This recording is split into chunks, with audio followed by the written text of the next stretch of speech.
Welcome back to the Mina Kimes Show featuring Lenny, the only NFL podcast where one of the hosts thinks being a restricted free agent means being at the dog park, but on a leash.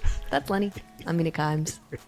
I am so happy to be back from vacation, first of all, and joined on this delightful Wednesday by my friend from NFL Network, Patrick Claybon. Welcome back to the show. Good to be here in this moment where you come back from vacation. So, go through the card catalog, find the least professional person that you can to have on your show, and ease your way back into work. But part of the reason why I wanted you on this week is it's insane. Yeah. Like, we are in the middle of free agency. Taping at any moment is like trying to catch a falling knife.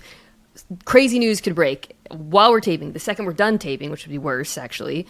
But we did sort of catch the knife, which actually feels like a pretty apt metaphor for what I'm about to say, which is that we are recording this after Aaron Rodgers announced on the Pat McAfee show today that he intends to become a New York Jet, the worst kept secret in the NFL for like 2 months now.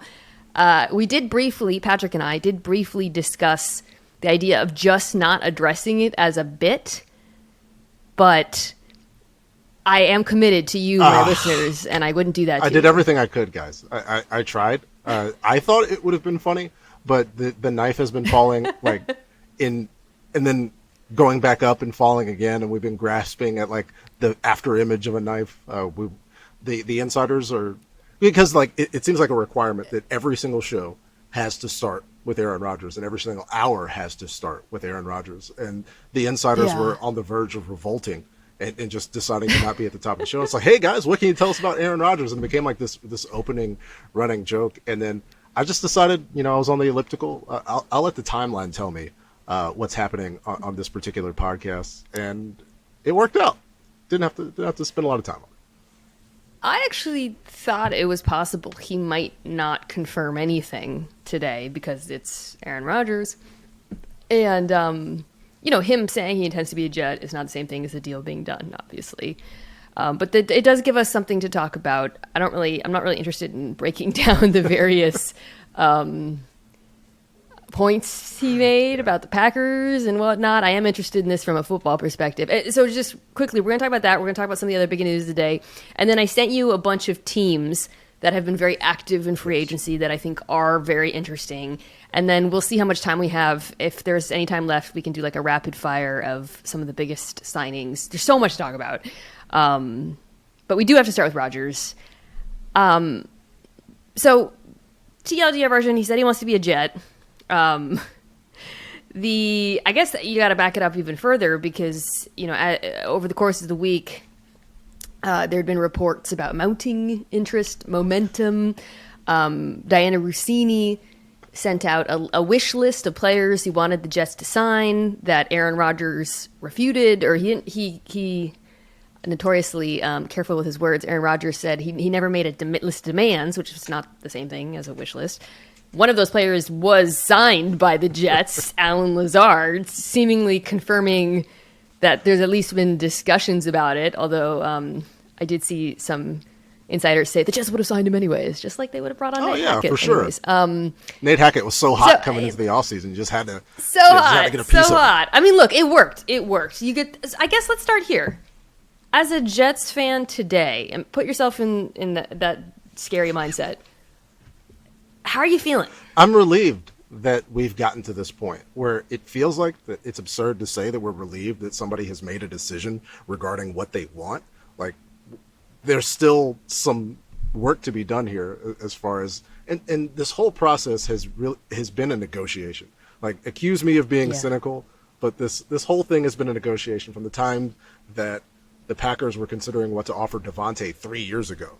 This has all been a negotiation and a management of the relative power that the sides have had, and we've gotten to this point, and Aaron has decided that this is the best move for him to get what he wants, and so he's waited till today to say that he wants to play for the New York Jets, and tells everybody that it was Friday, and now he's put the Packers and the Jets in this other position. It's all a negotiation to me.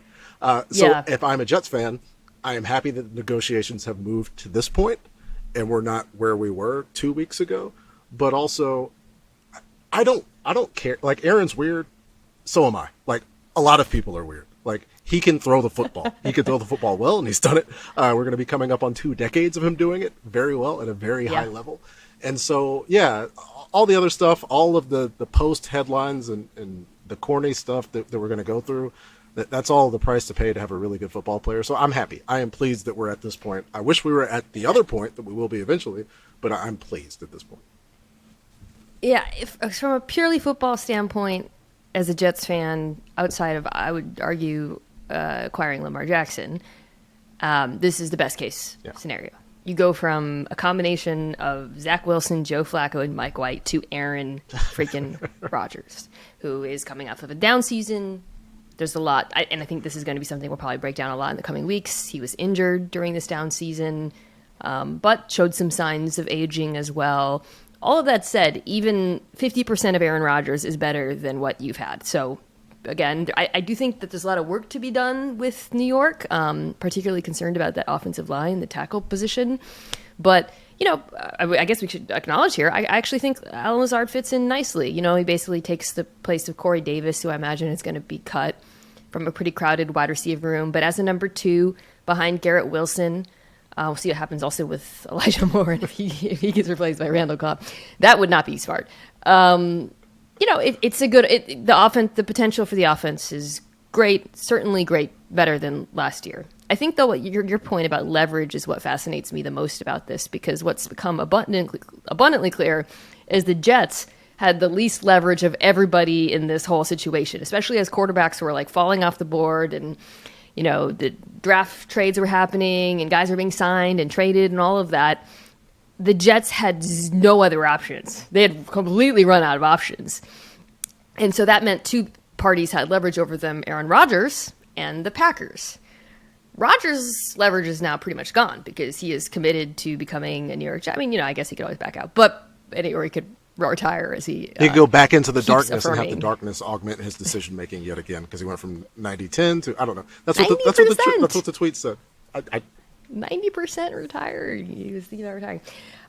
So Rodgers' leverage manifests itself in the not demand list or whatever. But now all of the leverage lies, I think, with the Green Bay Packers, and that's the next phase of all of this. And it gets really interesting because the Packers have made it very, very obvious they are donezo. This was like the number one thing you heard at the Combine a couple weeks ago, is people being like, yo, the Packers are like out. They are ready for the Jordan Love era to begin. So then, Patrick, for the Packers, the question becomes, okay, like, what do you want?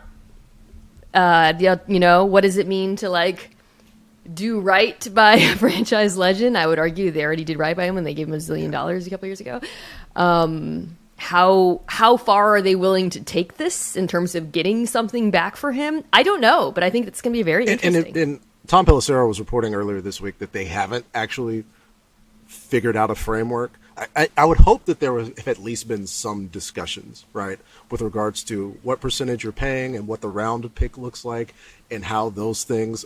Hopefully they've at least had those kind of discussions, because if we're starting at 0 right now, like today on March 15th, that would seem like a kind of failure on both parts to at least entertain that.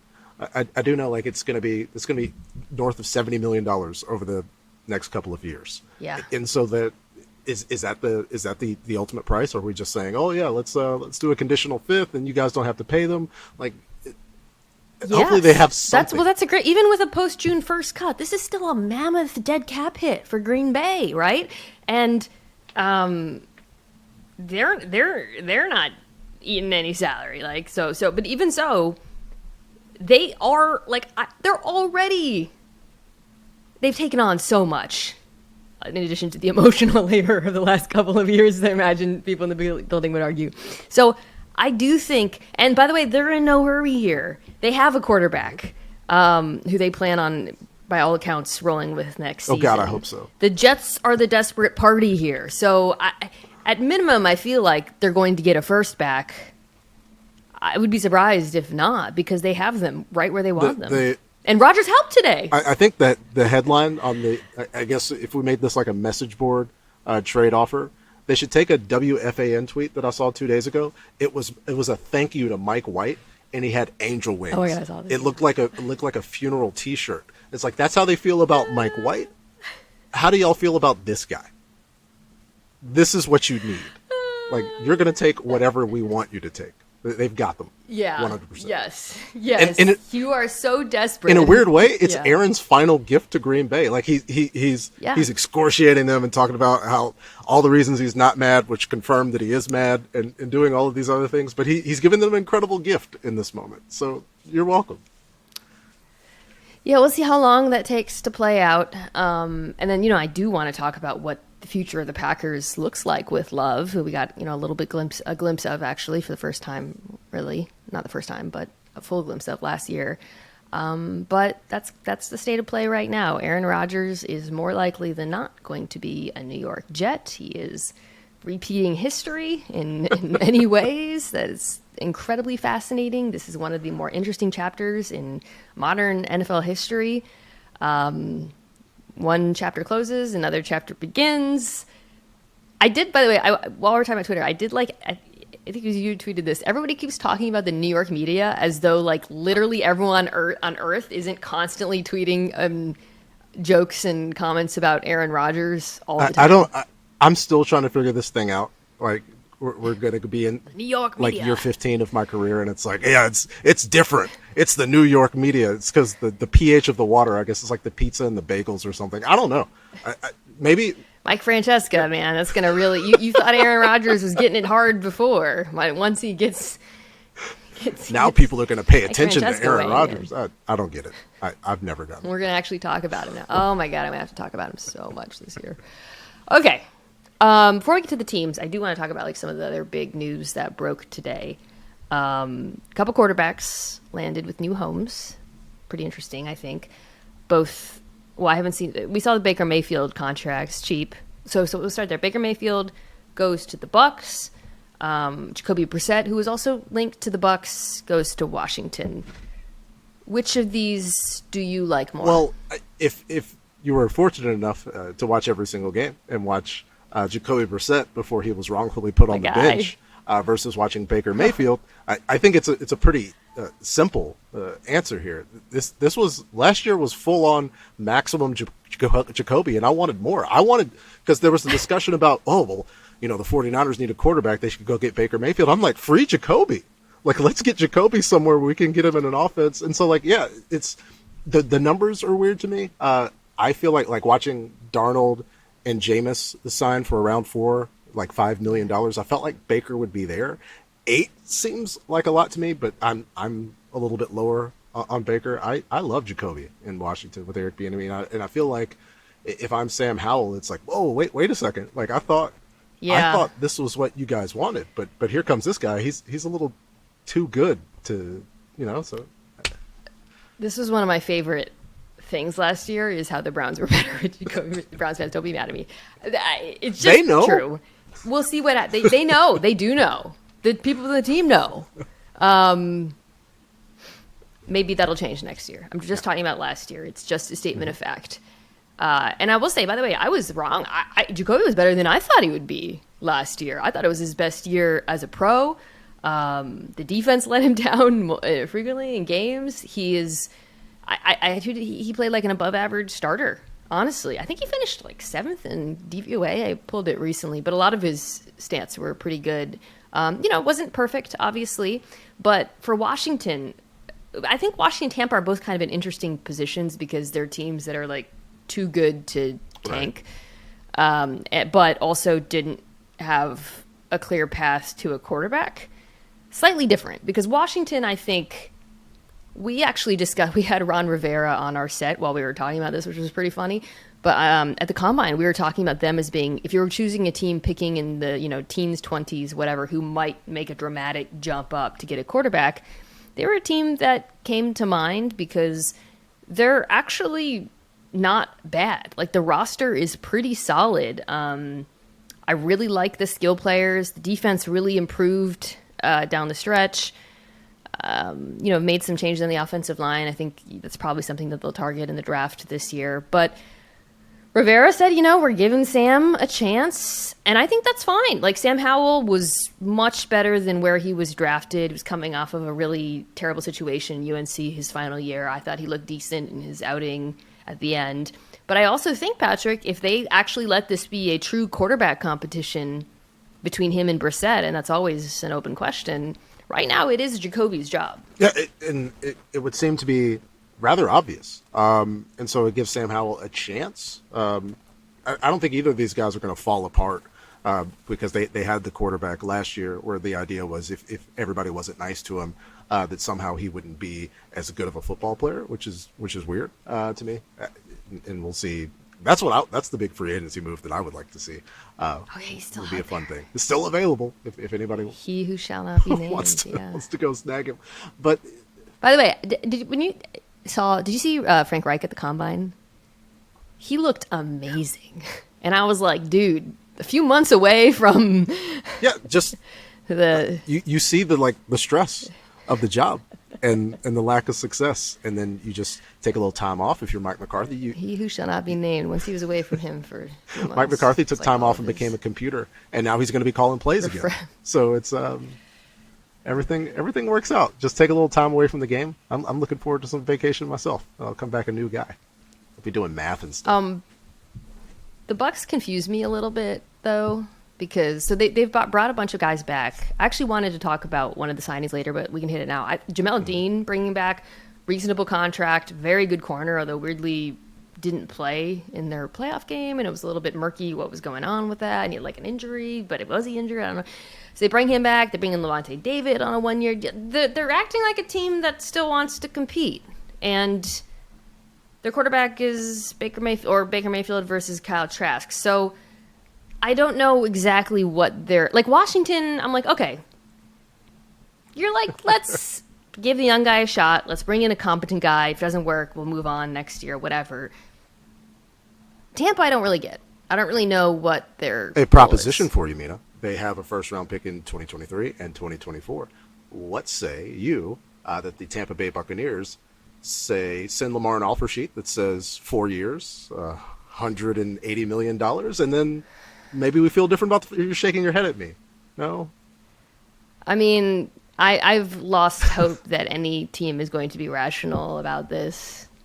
The team that I think should do it, the one we talked about this in Around the Horn today, is Indianapolis, but it seems like the obvious one. But yeah, I mean, Tampa was in a tough spot. I guess I should acknowledge that because of all the decisions they made with Brady. They were super capped out, they were not picking high, so it was a very challenging situation to be in vis-a-vis getting a quarterback. I think the pieces are still there, and you don't if we're not signaling to other teams that Mike Evans is a piece that's available.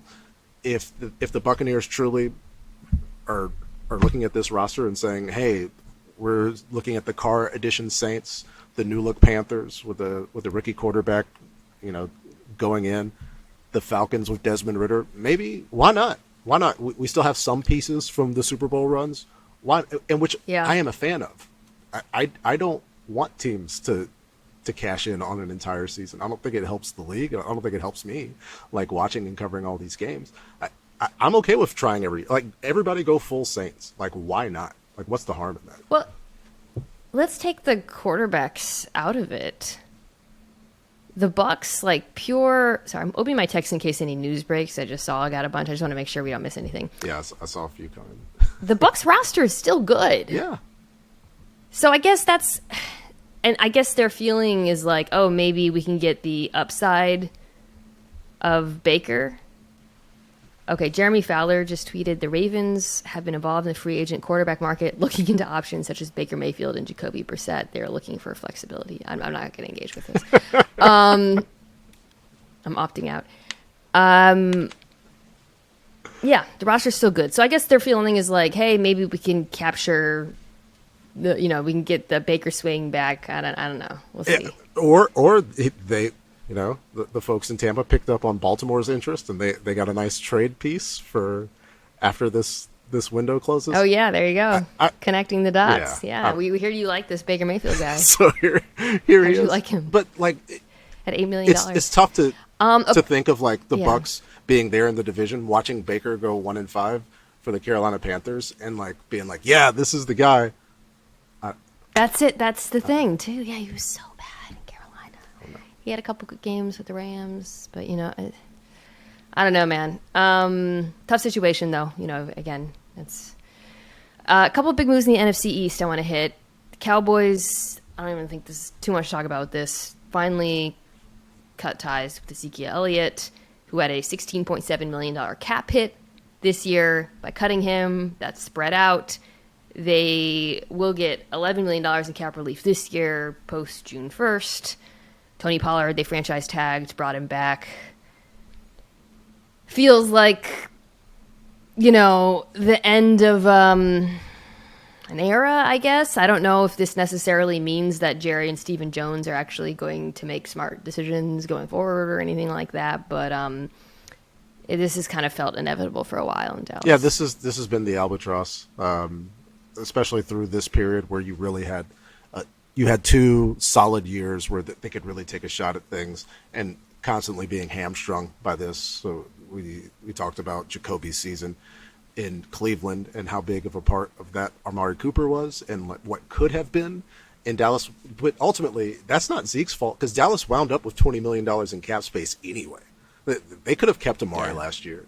That's also on the leadership as well. But it's been hamstringing them. Jerry clearly loves him. He said so in the statement today, and maybe he'll come back at a different number. But it does feel like something has ended. This feels like the literal manifestation of the jealous girlfriend meme, where Jerry Jones is the guy, Ezekiel Elliott is his girlfriend, and Bijan Robinson is the girl in the red dress. I mean, I cannot see Bijan, hometown running back, falling past Dallas. It just feels inevitable unless someone takes him first. I like that. I like that a lot. It does. It would hurt because we've been waiting, especially those of us in the fantasy community, like, give me maximum Tony. And the idea that we would finally be close to that and not getting it is slightly frustrating. But I would still I know. like to see. It would be. I mean, they do need to draft a running back. Bring back Pollard off the injury on the tag. They do need depth. We can hit this here too, though. I did love. This is probably one of my favorite moves in free agency: the acquisition of Stephon Gilmore. Minimal. I forget. It was like a late round draft pick. He's on a super cheap deal this year. Perfect fit scheme wise for a Dan Quinn defense that plays a ton of man coverage, uses a ton of disguise. Gilmore isn't peak New England Gilmore, but he is still a very, very good and very, very smart and very, very experienced press man corner. So it just seems like, especially for a team where the secondary, the lack of depth was such a problem for them down the stretch last year, this feels like a really smart move. Could make a case it was the problem, right? And so now you're capable. The ability to have that pass rush, I think it extends guys a little bit. And maybe that's why we're not seeing the market for Slay that we thought we might be seeing at 32 years old, considering that Philly was able to rush the passer like that as well a season ago. But I do love the move. It also makes me think back because we just finished talking about Zeke, how the Cowboys could have taken Jalen Ramsey in that draft, but instead took Zeke. And it's one of those butterfly effect type situations that I'm playing with in my head now. Ramsey told me he would never be a Cowboy because he was so mad about that. And then his agent was like, please don't put that in the article. You might be a Cowboy at some point. I was like, We're going to talk about him actually in a second. Well, speaking of cornerbacks, another big move. Well, not big move, but a report that the Eagles going to part ways with Darius Slay. We were talking about this a little bit before. You mentioned that Slay could just come back. Yeah. They did give James Bradbury 3-year deal. Comes in cheaper than what they would pay Slay. This is a team, Super Bowl team that really did. I don't want to say they went all in last year, but they definitely had some cap issues. Guys have left in free agency. A ton of guys on defense have left. So cornerback remains a need. It's one that I expect them to draft. But to your point, it would also make sense for them to try to bring him back. Yeah, it's especially considering that CJGJ is out there as well, and we don't. It's a weird question. It makes me think back to the Eric Reed days, and it's like for some reason the safety market just like falls off, and it's like, well, what's happening here. But like, there were such good players in the secondary again for a team that was getting more pressures. Like before Dallas came on towards the end of the season, like it wasn't even close. It was just the Eagles. Like and then that was it. I would like to see him back. I understand Slay coming off a huge year, watching the guy across from him get paid and saying, "Hey, I would like to see what the circumstances are." If nobody's really moving like that, I could see him back in Philly. One more news today, piece that I do think is pretty big that I forgot to hit. JuJu Smith-Schuster, 3-year. It was about $33 million-ish deal with the Patriots. Basically cost the same as Jacoby Myers. So this is kind of interesting. Exactly. Wow. Okay. Both, I think, reasonable contracts. We're going to talk about Vegas in a second. This is interesting because basically what it means that New England was like, yeah, we think you're better than Jacoby, right? Because when you have these salaries, it's like, okay, same deal. Do you think he's better than Jacoby? I guess I'll start there, or better for New England, which might be more. I think he's better for what New England is asking him to do, considering cultural fit. Great cultural fit. Sorry, just kidding. The Patriot way. He's gonna delete his accounts and he's gonna be like, "I am business." Bill Belichick's, doing. I don't even know what a TikTok dance is. That's one of my favorite bits. Like, sorry to the video Bill audience Belichick to watch knows what TikTok is. Like, I think like Bill wants to be like, Tick "Oh, face.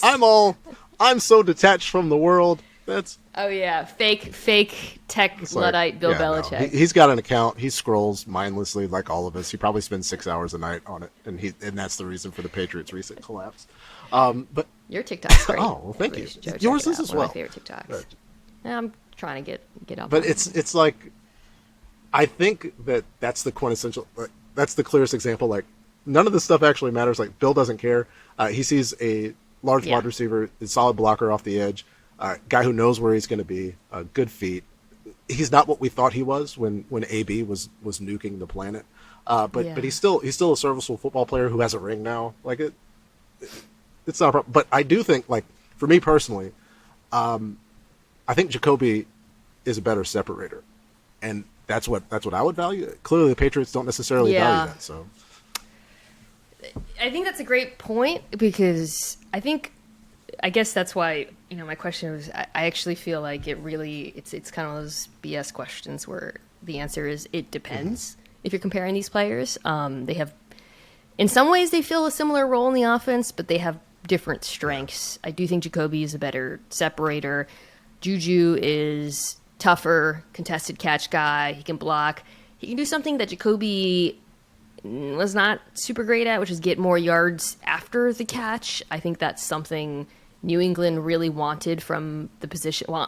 We know they want that from the slot role. It's literally been the signature of that role and I think that was always the thing with Jacoby. It was like, he is a great number 2 or 3, depending on how good your receiver core is, who was forced to kind of be the number 1 in that offense, and it was never the exact right fit for what New England wants to do. Now he goes to Vegas, who I actually want to start off by talking about.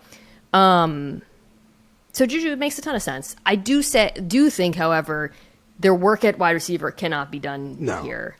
They still need a true X receiver in this offense. And there's no way to really look at the 2022 Patriots, who at a certain point in the season had attempted 10 passes in the end zone and only completed one of them, and that was late in the season. There were so many offensive problems under the Matt Patricia version of the Patriots offense, where Mac Jones is beside himself on the sideline the whole time. It really is tough to evaluate, also tough to watch, but I don't know that we got anything from that. And maybe that's why Jacoby Myers is looking to get into another version of the similar offense, to kind of show the league, like, hey, I'm capable of doing this if given the opportunity. Speaking of the Patriot way and Jacoby, let's talk about the Raiders. Let's talk about both sides of the Darren Waller trade, which is a huge trade, but wasn't a huge trade. It ended up being only for a third rounder, which reflects two things. I think, one, the fact that Darren Waller has battled injuries now for the last couple of seasons, and two, the fact that he seems to absolutely hate Josh McDaniels. So does his wife. Oh my God. Yes, that gave me an excuse to repost a clip that I will never not post when given the chance, which is Kelsey Plum throwing the t-shirt into like the upper deck of an arena. Every time I watch that, I am startled anew. Like you watch and you're like, wow, our throwing motion's really great. Wow, that thing is going. It's still going. It is still going. Oh my God. And of course, immediately triggers a round of, well, she's thrown farther than Derek Carr has ever thrown the ball. Yeah. Okay, so so the Raiders side of it, the Raiders have been very active in free agency. They did sign Jacoby Myers. I guess I just start by saying they signed Jimmy Garoppolo. 3-year, $67.5 million contract, 34 guaranteed, so it's not prohibitive for them to get out of it or to draft a quarterback either this year or next year, although they're picking 7. And Schefter said on our show they tried to move up and the Panthers beat them, which they beat everybody. So sure, yeah. And then they signed Marcus Epps, a safety out of Philadelphia. It's been a huge issue for them, obviously with Abram and can play next to Merrick. But I want to talk about the offense because it really feels like, okay, these moves together, bringing in Jimmy, bringing in Jacoby, sending away Darren Waller. Josh McDaniels like has a vision for this offense that he did not clearly, production-wise, get to fulfill last year. Do you think these moves as a collective make sense? They make sense looking in from the standpoint of Josh McDaniels perpetually, even though he says, I'm not Bill, I'll never be Bill, like trying to recreate the Patriots. It's like... Oh, yeah, also brought back Jacob Johnson. So, at some point, you have to go outside of your comfort zone a little bit and find some new blood to work in. To fill in some lapses. So it makes sense from that standpoint. I know Waller had been hurt, but the Giants are perfectly fine. I think plenty of teams are, and the rest of the AFC West is going to be fine with Darren Waller not in Las Vegas as well. It seems weird that they could, like, they signed into an extension, and then, like, immediately there's discussion about him being a trade piece, and there's the combine and the wedding situation, and Kelsey is taking shots, and we should tell people what happened. I guess apparently Josh McDaniels like leaked the news inadvertently that he was getting married to Kelsey Plum, and then there was supposed to be a secret. I will say, Josh McDaniels, I don't think knew that it was a secret. I do think, however, because he has a lot of enemies, he doesn't get the benefit of the doubt, and like there's whatever. Clearly, like some players don't like him, but I can't imagine he was like, I'm gonna get him by leaking the news of his wedding. We'll show him. It's just, but like these circumstances seem to keep happening, right? Yeah. And I ultimately, the Raiders are going to be an improved team because I think like the collective shared vision of everybody in Las Vegas, hopefully Devontae included, is going to work out. Everybody that's there is going to want to be there, and the team is going to want those people there. But from the outside looking in, it's kind of hard to grasp what the actual plan is when they continue to make plans with certain players. Like the Carr extension wasn't that long ago either, and then everything suddenly changes. Like at some point, the mirror appears, and you have to look at what's in there. It's tricky because I think you look at a division where you're with Justin Herbert and Patrick Mahomes. I don't know why I started with Herbert over Mahomes, by the way. And people are writing right now. Mina Kimes, thanks. Some Dolphins blogger. And it's like, no, it's Jimmy Garoppolo. We're not gonna compete with them, and I think that's true. But I also think probably the goal here isn't to be better than those teams. It's to be competent next year as you continue to pursue the quarterback who gives you that upside. And I will say this. I don't think Jimmy Garoppolo is better than Derek Carr in a vacuum, but I think he will be better at executing the Josh McDaniels offense than Derek Carr. Jimmy Garoppolo is, and this is why Kyle Shanahan loved him so much, a guy who is perfectly content to sit in a mech suit and operate it and pull the levers. And that is what I think both of those coaches want. I am very curious, however, to see how all these wide receivers fit together because so actually, obviously Adams is number one, and then you've got Jacoby, and then you have Hunter Renfrow, and they could be on the field at the same time, but is that the optimal use of this offense? I don't know. I think there's going to be probably trade rumors with Renfrow because of it, which is wild considering that a year ago we were talking about the big three of Adams, Renfrow, and Waller. Yeah, and of course, like the comparison is pointless, but because it's me, I'll make it. Like we saw Tyreek going to Miami, and it's like, aha, all slots. But then like they set the world on fire. But Jalen Waddle and Tyreek are they're both unique, and together they're even more so unique. I don't know necessarily we could do that with Hunter Renfrow and Jacoby Myers. You just did the ultimate great value comparison there. But no disrespect. No, zero disrespect. Shop at Walmart all the time. I have several great value products, including the great value flaxseed that I put in my cereal. But if that's the vision for both of them, I don't see why. Like Greg Rosenthal said yesterday on the show, it's like Josh McDaniels wants to have all slots on his. So maybe there's a trade for the all slot offense. Maybe there's a Devontae trade, and we're going to get another slot to come in there. I think we could just conceptualize these things, but until they make some more moves, I feel like they can't be done. And maybe, as you said, that's it for Renfrow, and it'll be whatever former Patriot, former Texan, former Belichick tree guy you want to put in there. It feels like, given the wide receiver market, a team that could have traded Adams something crazy, but then that would have to entail like saying, all right, we're not going to be good. We're but that's not what they're doing. On the other side of it, I absolutely love the Giants going out and getting Darren Waller. The Giants needed guys who can catch the football, and that does not have to be. I mean, Darren Waller is he's kind of a wide receiver, anyways. Obviously, it's kind of like I talked about this with the Bears and DJ Moore because it's so rough out there. There's so few good options. I actually think the idea of like New York saying our best option is a tight end who's making less than top end receivers would make, even, second tier. I think Darren Waller's barely making more than like Jacoby Myers. I think that's really, really smart. This is a New York offense that was good with tight ends on the field last year. I actually really like Daniel Bellinger. It's an offense that didn't really push the ball downfield that much last year, but having a guy who's like truly dynamic in Waller, I think, is a home run for them at a cost that I was pretty surprised by. I thought it was especially considering the time that they were able to make the trade before the league year had even begun. And so you're able to go get a guy who, again, there had been the injuries there. As this phone falls off this desk, apologies for that. I'm in one of these pods, and now it's talking to me. Anyway, they make this move at a time where the wide receiver market, clearly, you're going to have to wait. You're going to have to make some offers, be aggressive with some guys. And so you just fulfill that pass catcher need. Like who cares what he's listed at? Because, Hodgins comes on late. Bellinger had the scary eye injury, and you really saw the offense kind of fall off when he was not there.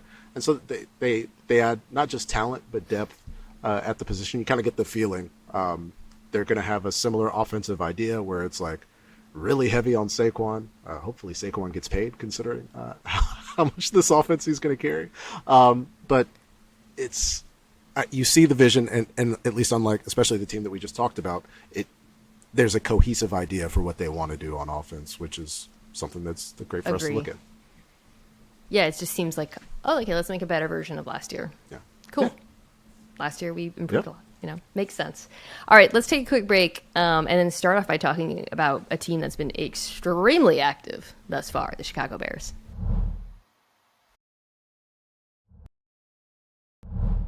Building the perfect same-game parlay can be time-consuming, but with Quick Picks, the Caesar Sportsbook app does the work for you. Quick Picks are pre-built same-game parlays that turn today's biggest headlines, storylines, and games into bets. They're quick and easy to use, and you can't miss them. They're right on the home screen of your Caesar Sportsbook app. Give them a try, and if you haven't downloaded the app yet, register using code OMAHAFULL, and then place your first bet. If you win, congrats. If you don't, you'll get your stake up to $1,250 back as a bet credit. Actually, I don't think did I talk about the Bears trade on this podcast? Or no, this was when I was on vacation. Anyways, I love it. There'll be plenty of time to talk about that. I loved it because they got DJ Moore. We talked about the lack of wide receivers. But the Bears still, even after, they had a ton of cap space which I think impacted their approach to, well, I know it impacted because they spent a lot of money, but you have to spend a lot of money when you have a lot of space. And they did. And they spent a lot of money early. And they did in ways that I have somewhat mixed feelings about. Yeah, I do. So there's some, signings on the margins. You bring in Nate Davis, guard from Tennessee, interior offensive line, big issue. DeMarcus Walker, pass rusher from the Titans, inside-out versatility. Actually really liked that signing. Wasn't a lot of money. But the big marquee signing, it was a pair of signings. They went out and they signed 2 linebackers, T.J. Edwards and Tremaine Edmonds. It's very interesting, and I've been thinking about this a lot over the last couple of days. So Edmonds is one of the splashiest signings in free agency thus far. 4 years, $72 million, 50 fully guaranteed, which I believe is more than Roquan got from Baltimore, though Roquan got more total money. But naturally, because the Bears traded Roquan, it's hard to not look at these signings and kind of compare them. And it's tricky, Patrick, because it's not a direct comparison. You're not comparing Tremaine Edmonds to Roquan. You're saying they got a couple of players. They got the draft picks out of it. I think that's the one they used for Claybon. I can't remember. But Roquan Smith is a better player. So yes. in my estimation. So how do you feel about the Bears going out and spending so much money on 2 linebackers? I think maybe it's acknowledging, right, that sunk cost is a logical fallacy. There's nothing that we can do to go back and remaneuver the Claypool trade or even the circumstances surrounding the Roquan's departure and that trade. It's they have a positional need. They went about addressing it. And perhaps I'm making excuses for the Chicago Bears here, but it would be worse to go super cheap at linebacker, considering what happened towards the end of last season after the Roquan trade, and as if to say like, well, all right, this is it. We're just going to go. We're not even going to have linebackers on the field. We're just going to throw some extra safeties out there. We're going to line up with 6 defensive linemen. So like, I think that would be worse. I see what you're saying in terms of comparing the players and the deal, and it's like maybe we're getting mixed messages here as far as what the team wants to do on defense. And it also might have just been about the particular relationships with Roquan. I think that is also maybe that's ultimately it has to what be they're acknowledged. There was some bad. I don't know, bad blood might be misstating it, but it did feel like that relationship had come to an end. Yeah.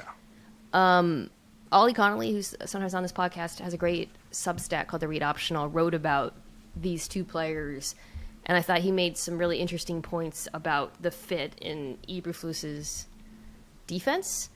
Roquan, his great strength, you really saw on display in Baltimore, is his versatility. Right. The fact that on one down he can, rush the passer or simulate a pressure.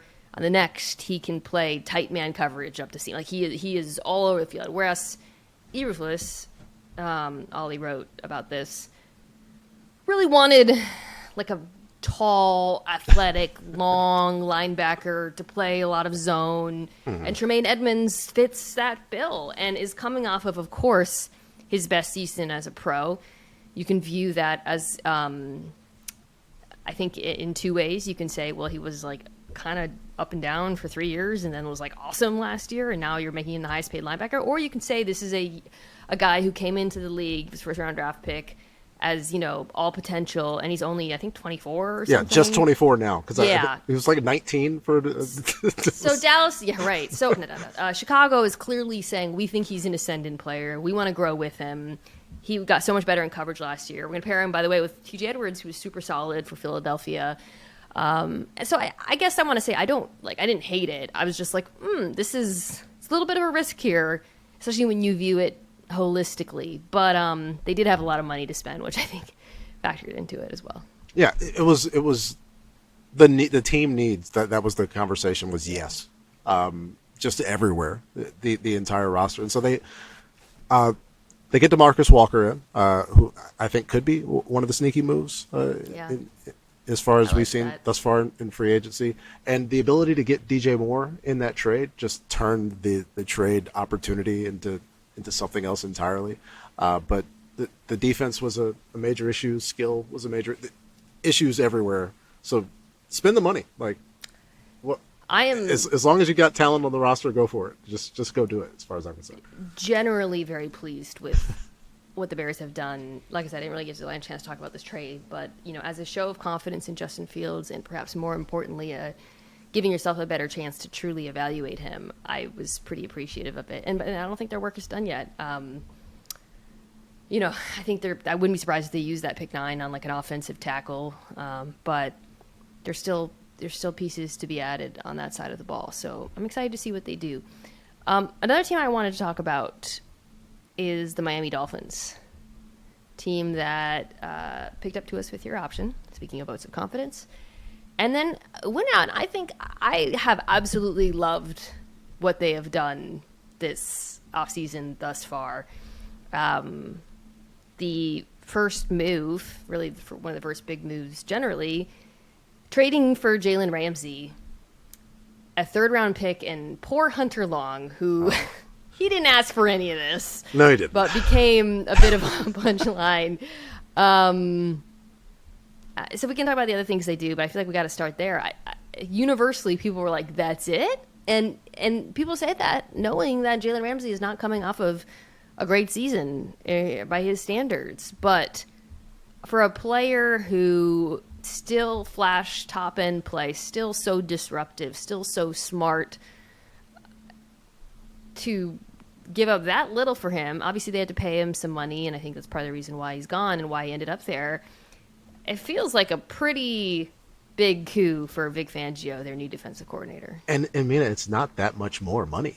And in terms of the commitment, it's not there either. We're just playing through 2024, and so it's kind of the official signal, as it was for the Rams. Like, okay, yeah, this is it. We're going to try to win a Super Bowl. We're going to trade for Jalen Ramsey. And so now that you just transfer that to Miami in another spot, which we were waiting. We've been waiting for some time for the official designation to come of Jalen as a safety, and the Dolphins communications had S in there at some point. Did it? I didn't see that. I forget if it was an official like email or if it was in one of the tweets or graphics.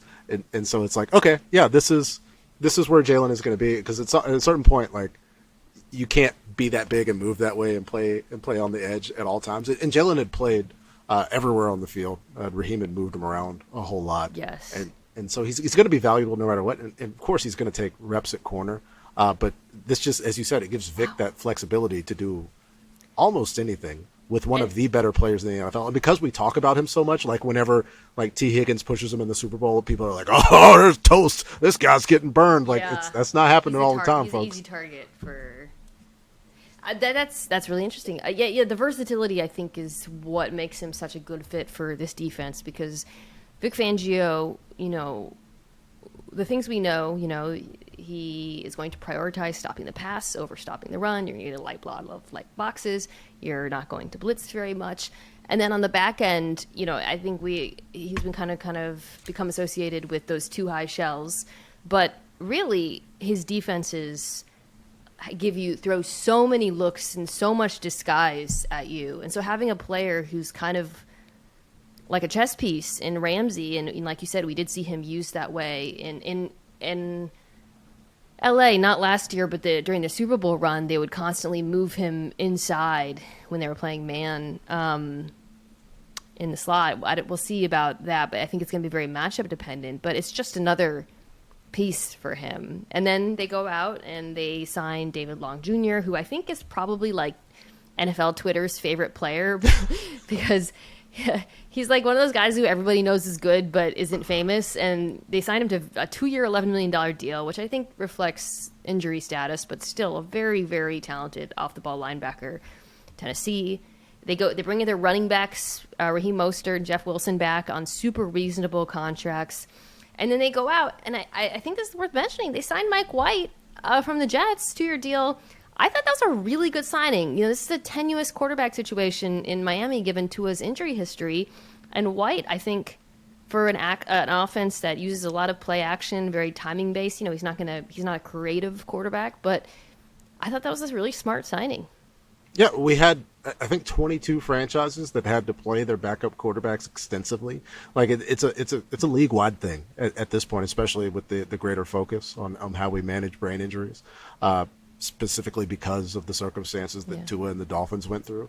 We're going to see these guys play, so why not bring New York's Angel of Mike White in and just have him there just to get. But again, Tua's going to play all 17 games. Do not want to see him lying motionless on the ground ever again. And we're going to have a healthy Tua Tagovailoa and not have to worry. And Mike White is just going to have to live forever in the hearts and minds of Jets fans. Can I force you into a hot take right now? Just go for it. Break this out for social. Assuming, of course, that Aaron Rodgers becomes a New York Jet, how would you rank the AFC East at the moment? I would go Aaron Rodgers Jets, number one, over the resurgent Miami Dolphins. Yes, that's the reaction. It's on because the Jets were serviceable. You're putting the Bills team. at 3? I am. I'm putting the Bills at 3. The departures, Mina. It feels like it's like what's going on. I'm putting the Bills at 3. I'm putting the Bills at 3 because you asked for a hot take, Mina Kimes. And that so this is as way absolute hotter searing as I can get. Bills fans, I do not agree. Don't get mad. Who you can get mad at Patrick Claybon. I think it's just your name, right? In any case, yes. Wow. Well, I'm not going to. Okay, so we're out of the hot take zone now. I mean, yeah, legitimately, it's hard to look past like as annoying as Aaron can be. He's a spectacular football player, and like towards the end of the season, the Bills just kind of fell off a little bit. They just did, and I like Miami. It's going to be absolute chaos in that division. I'll say that. And I do find it's hard to rank the teams. So I'm gonna sit on my ranking. No. This is my podcast. No, do it. Put the Bills at 3. And we'll just make it AFC West from last year, and it's like, all these teams, I know. like all these quarterbacks, and then the best team from the year before wins the Super Bowl. But that makes so. the Broncos the Jets. Like if the analogy holds, I don't know. I'm not turning on Buffalo the way you are. Wait, I'm okay. turning on. I do want to talk about this team guy. because they were very, very active. We don't talk about them a lot, and I find their moves very interesting in aggregate. That is the Atlanta Falcons, a team who was very quick to tell us they're not even interested in picking up the phone and calling Lamar Jackson. Boo. Ridiculous. But, however, let's just cast that aside. So they went kind of crazy in free agency. They brought back a bunch of their guys. Lindstrom, who's amazing. Caleb McGarry, coming off his best year. Right tackle. They trade for JuJu Smith. They bring in Taylor Heineke. Okay. They spend a lot of money on David Onyemata and Jesse Bates. Oh, and they also bring in from the Saints, Caden Ellis. So, I mean, it's. I want to talk about it in aggregate first. Okay. We can talk about, if this feels like a team that thinks they can compete now, which leads me to believe they must have some confidence in Desmond Ridder because they have shown, you bring in Taylor Heineke, whatever, but like they have not been linked to any of the big free agent quarterbacks or trades or whatever. Ridder played, I thought, better as the year went on last season. Nobody was really watching the Falcons anymore. But like, do you think that's an incorrect interpretation of the fact that they were so active? It's either that or it's the biggest smokescreen for sending an offer sheet to Lamar in the history of the world. Keep trying to manifest it, man. Yeah, I will. I will. I'm going to do it for every single team. You know that. And this would be such a. I mean, it just made so much sense. That's why everybody thought the Falcons were the one. But you saw the improvement as the season went on. We had the Kyle Pitts situation where he had the most uncatchable targets, I think, since we've been charting those that came from Marcus Mariota. JuJu Smith and Arthur Smith have been reunited. That's something to believe in. It's like he was Arthur's Cordero before Cordero, and now they're back together and kind of see how much JuJu still has left in the tank. I think, and again, it's always good when teams are trying. They take the circumstances that they have and they get as many resources to win in this particular season. And it's good to see. Honestly, all the teams in the NFC South start to do that, and these moves indicate that because they are able to bring in Onyemata across the division, and I hate him a lot. Yeah, and they've been able to see him, and clearly Terry Fontenot has been able to see what he's been able to do, and so like you get him and Grady in the middle, and there's some pieces that we can really start to feel good about the Falcons on both sides of the ball for the 2023 Desmond Ritters. It just remains to be seen for the rest of us to kind of start believing in it. Yeah, the defense has been the issue with this team really ever since the Super Bowl run. And that group kind of fell apart, and they've been able to, they've picked up on some talent here and there. AJ Terrell, they drafted a couple safeties. Clearly, they didn't feel like they were done at the position because they go out and sign Jesse Bates, who's the best safety available to a pretty 4 years, $64 million. So it's about 16 per year. That's kind of near the top of the safety market, but not at the top. It feels reasonable for a player who's been good to great. Was in Cincinnati on a tag last year, who's versatile. They have a new defensive coordinator, Ryan Nielsen, coming from the Saints, so we'll see if the defense looks different. But yeah, it's I guess the thing I do like about this is, again, assuming that they're set on Ritter, bringing in JuJu Smith. Yeah, we can kind of laugh about like Arthur Smith just trying to recreate the Titans, but the man has a vision. Yeah, he is such a distinct offense, and JuJu, like the Patriots never really figured out the right way to use him the way he was in Tennessee. Arthur's offense, using him as that move tight end, freeing up Kyle Pitts to basically be a wide receiver. Drake London, I mean, God, that's they are the get off the bus team. But yeah, it's a basketball team. You see the vision for the offense. So, I guess, it's just interesting, I guess. I like that they're trying. I like that they brought in some players that I think are good players. We'll see, as far as Ritter goes, how that actually plays out. Still time to... How long does it take to make an offer sheet, right? You just write... Can you imagine Lamar Jackson in an Arthur Smith offense with Drake London, JuJu Smith, and Kyle Pitts, and that run-blocking offensive line? Yeah. And the backs, Patterson, Algier. Just have guys just go stand in different parts of the field. The bar is very low for what I want, Mina. I want receivers in patterns, not running into each other, not crossing each other, not being on top of each other. That's it. That's all I want. Literally would be like the Ravens offense, but better. You know what I mean? Like in terms of like the skill players and... So the offensive line was so good at run blocking last year. Now imagine Lamar Jackson's back there. They're the team where I'm just like, you're not even gonna call. It's a smoke screen, Mina. It's a smoke screen. I'm speaking it into existence. I'd love to be wrong, as a fan of football. Okay, let's wrap with this team. The Denver Broncos were also very active. Sean Payton goes out. Brings in Mike McGlinchey on a huge contract. Ben Powers, an offensive line that was like one of the worst in the league last year. Obviously had some injuries. They also bring in Chris Manhertz, who's basically de facto offensive lineman, also the best named blocking tight end in football. And then they give Zach Allen a big contract, 3 years, $48 million, which is interesting because they let Dre'Mont Jones, who's kind of similar to Zach Allen, walk. So... the Allen thing makes sense. They need interior pass rush or whatever. But what do you make of them, like, going all in on their offensive line that way? I think they're able to acknowledge, right, that it wasn't all just Russ. There were significant problems, not just in the way that the offense was constructed and how they went about installing the offense, in the way that everything happened. That there were some personnel issues that they can address, like right now. They go ahead and do that, and the Walton Penner family is not hurting financially, nor will they ever, probably, thanks to our particular mode of production. And so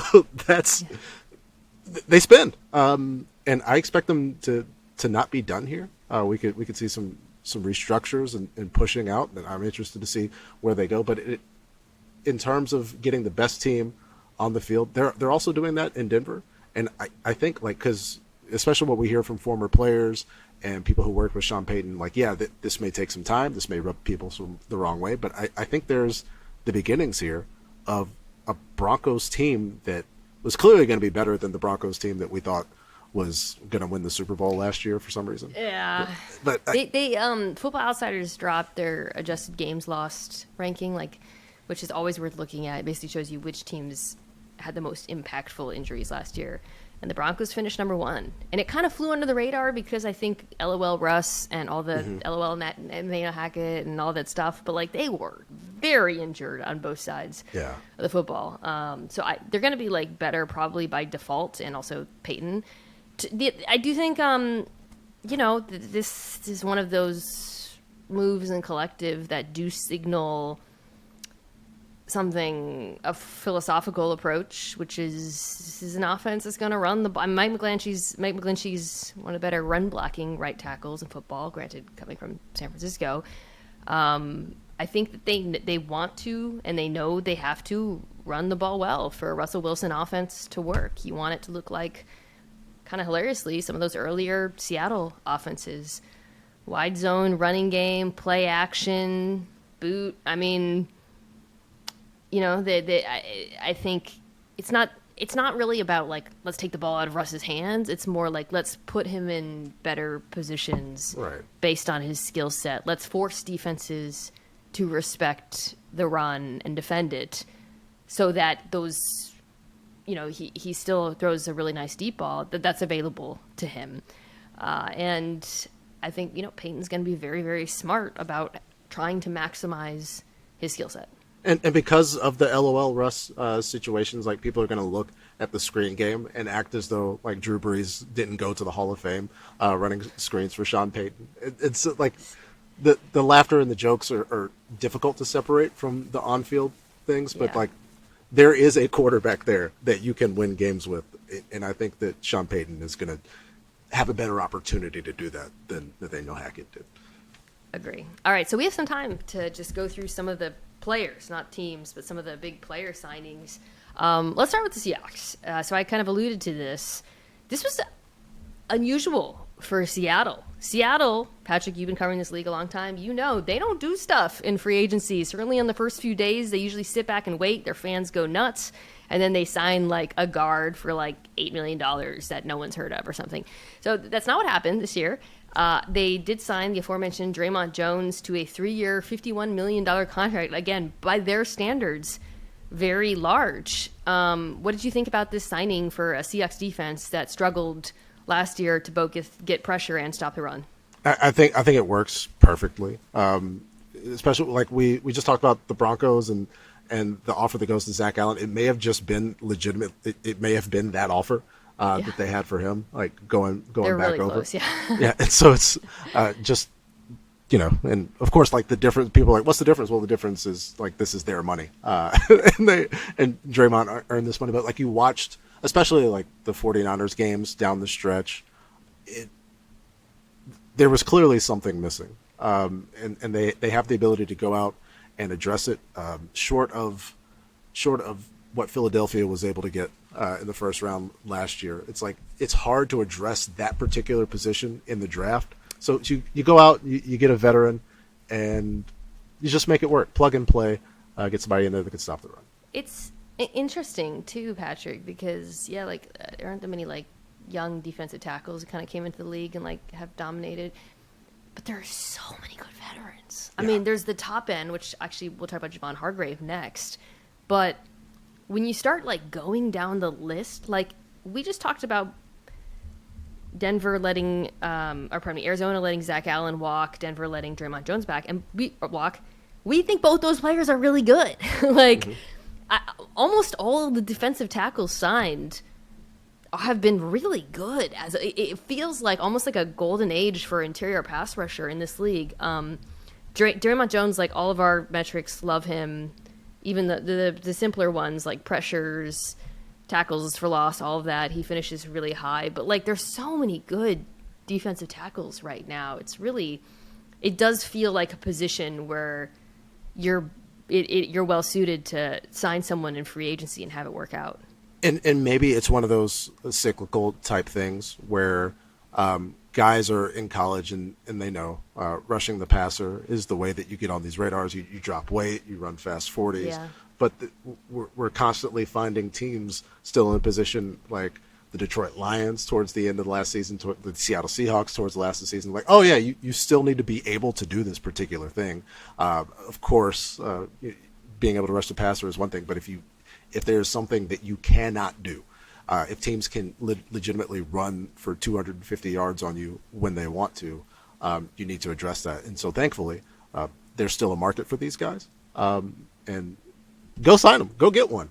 They're out there, they're available. It feels, I think cyclical is right. And I think that also, by the way, explains like how this year there was like this weird run on linebackers in free agency.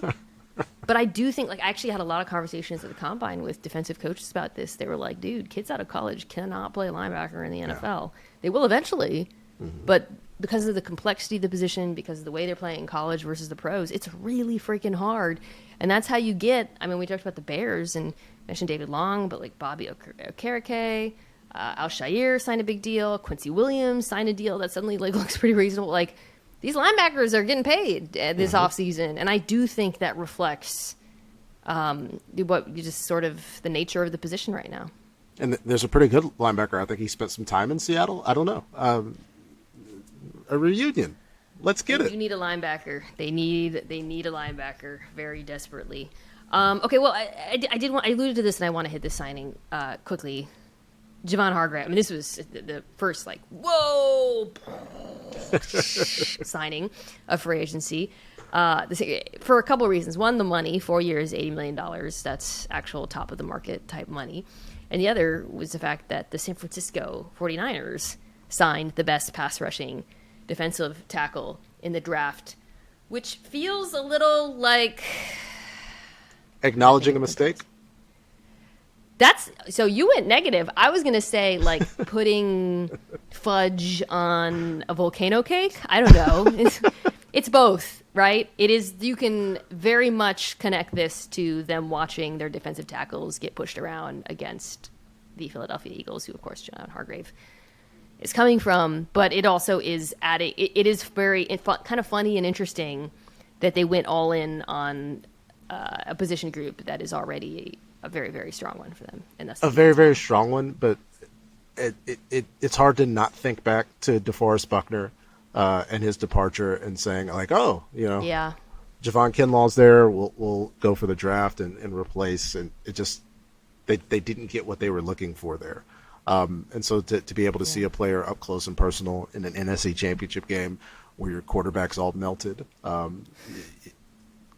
it's a deal you go make. But I do think, and again, the roster construction and the circumstances of the cap are different. Yeah. But I think they're thinking back and wishing they would have been able to keep DeForest at that time. In some ways, it makes a lot of sense if you just really back away and you say, we have a coach who's so brilliant as an offensive play caller that whether it's Brock Purdy, whether it's Trey Lance, whether it's Sam Darnold, which is he's going to start a game for them this year. It's going to happen. We'll be fine. Like, imagine being so confident in your team that, like, quarterback is the position that we can save money on, and we can spend that money on the defensive line and get the best guy. Now, there's costs. They lost a fair amount of players. Emmanuel Mosley walked, Menahu and Ebukam, but Chris Kosaric will turn whatever I think edge rusher they sign into the next great edge rusher. Cleveland Farrell, a chance for a reclamation project as well. Always, yeah. It is just funny. I don't know. They're an interesting team, and the decision to double down there is interesting, and it is a product of the fact that they're not spending very much money at the quarterback position.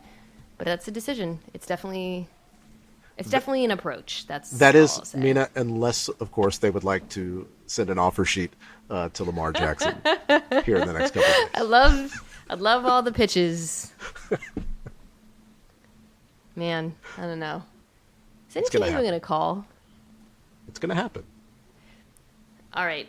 Let's wrap, as always, Trust and with believe. 5 quick questions for our guest. 4 from me, 1 from Lenny. Okay. Patrick, question number 1. You've been joking about this all show, about teams that should put in an offer for Lamar Jackson. Let me just ask you this, as a fan of the man, his play. Where would you like to see him play quarterback? Pick a team. I would like to see Lamar in Atlanta, Georgia. This has been my desire for some time. I know it's the desire of plenty of Falcons fans that I know. That's why I'm holding on hope to the smokescreen theory. But it instantly gives Lamar the best receivers that he's played with, and there's still space for them to go get somebody else. But truly, just as a fan of the player, a fan of the person, and the man that he is, I just want the best offer. Just somebody send the offer sheet, and then Baltimore can have a chance to match, and in which case I would scream into the timeline and to every microphone that I have, why didn't you just make this offer in the first place? But yeah, Atlanta would be the pick for me. Question number 2. I'm going to let you play Dream GM again. DeAndre Hopkins, potential trade candidate, talking about the lack of wide receivers, free agency, the draft. Where would you like to see DeAndre Hopkins play wide receiver? I would like to see Nuke Hopkins where he would like to be, clearly based on his offseason workouts and his social media postings, the Dallas Cowboys. You give Dak a chance to play with. He already has a great separator in CD, a guy who can make plays after the catch. But to have Nuke, running the backside dig, where it's like, oh yeah, I've reached the end of this progression. DeAndre Hopkins is over there. It would be fun to see, because especially with the YOLO ball edition of Dak that we got last year, just give him a guy that can get. Yeah, that's what. Well, I don't know if you heard, but Jerry Jones pointed out that when you pay your quarterback, you can't do much else. Poor Jerry. We're gonna have to worry about his pockets. He'll be fine. Go trade for Nuke. All right. Question number 3. What's a TV show that you've enjoyed watching lately? I have gotten into The Expanse. I've heard about that. It's a science fiction show, right? Yeah, just a little bit, because the disastrous socio-political circumstances on the real world aren't dangerous enough for me. I've decided to add another fictional universe to my It's been multiple consumption. seasons? Yeah, and it's changed providers as well. But I think everything's on Amazon now, so check it out. It's all on Amazon. My husband and I have an inside joke where, like, whenever someone tells us a joke or probably a TV show, we're like, it's probably on Peacock. And for some reason, even though we subscribe to like all of them, we can't subscribe to Peacock. We have to hold out on one of these, which is so stupid. Peacock's probably great. I don't know, but it's insulting how many, like when you open your screen and you're like, oh, I'm paying more than I paid for cable now. Something's got to give at a certain point. Question 4. This is I skipped over this player, so now I'm going to use the chance because this was actually a very big signing. The Chiefs go out and get Javon Taylor. This is actually one of the more surprising moves. 4 years, $80 million, letting Orlando Brown, who I think was on NFL Live today, walk. Was this smart? I guess the important context here is that they want him to play left tackle, and he has never played left tackle. I don't get it. I guess it's a positional value thing, because so now between Wiley and Brown, you're telling me that like they're both going to be gone? Like after playing the 2022 Philadelphia Eagles in the Super Bowl and having 0 sacks, it's confidence in your scheme, confidence in your quarterback. These guys have earned the right to make whatever decision they want. It's confusing to me because both of those guys were very good. I think they're going to be very good players for somebody else. But congratulations to Javon Taylor, but it's very confusing. It's just very, very. It's odd that they've done this twice now. The difference being that Orlando Brown actually had some experience playing left tackle in college. Mm-hmm. Javon Taylor's like never been a left tackle. Clearly they have It was the whole point of the trade for Orlando, was just for the opportunity. He wanted to do so. Prove, and he has done it professionally for 2 teams that made it to the playoffs. So I don't know. I don't get it. They do seem to prioritize offensive line over all else in Kansas City. That's what that Bucs Super Bowl will do to you. All right, as always, last question comes from Lenny. It's not really a question. He just wants you to repeat something after him. Okay. He sent this to me just now. You ready? Okay. Yeah. My name is Patrick Claybon. My name is Patrick Claybon. I work for the NFL Network. I work for the NFL Network. The Buffalo Bills are going to finish third in the AFC East this year. The Buffalo Bills are going to finish third in the AFC East this year after Mina Kimes trapped me and told me to give her a hot take. And here we are. You clearly believe it. Bills fans, at Patrick Claybon. Everyone else, it's good to be back.